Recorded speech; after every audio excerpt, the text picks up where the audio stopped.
چطوری؟ خوش اومد به ویدیوی جدید.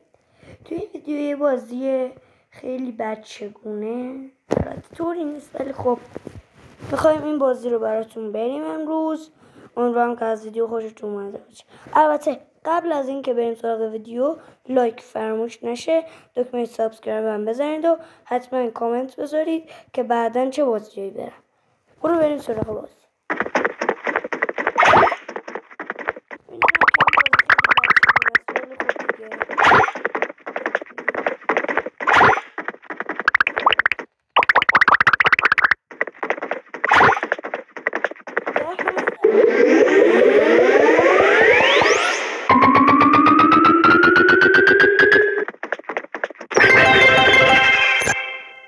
دور اول باورت میشه.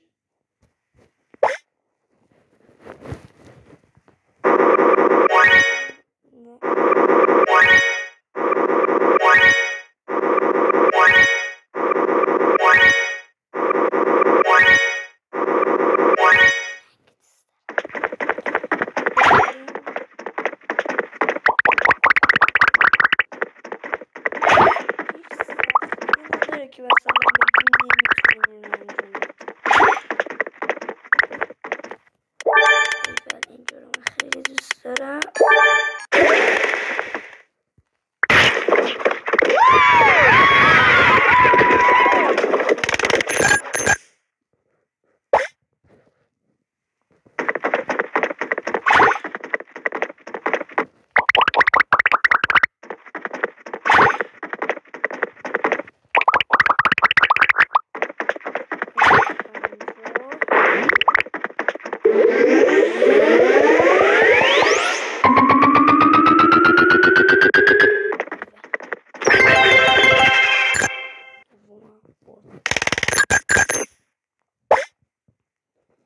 شاید ویدیو خیلی کم باشه ولی خب یه بازی تکراری میشه و نمیتونیم زیاد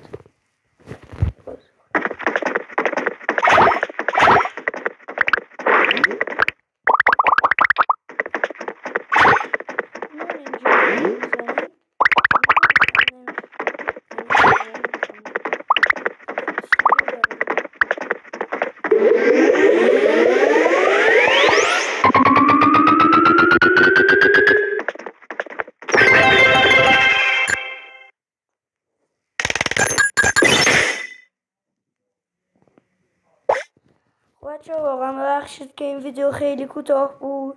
بازی تکراری میشه متاسفانه و تا ویدیو بعد خدا.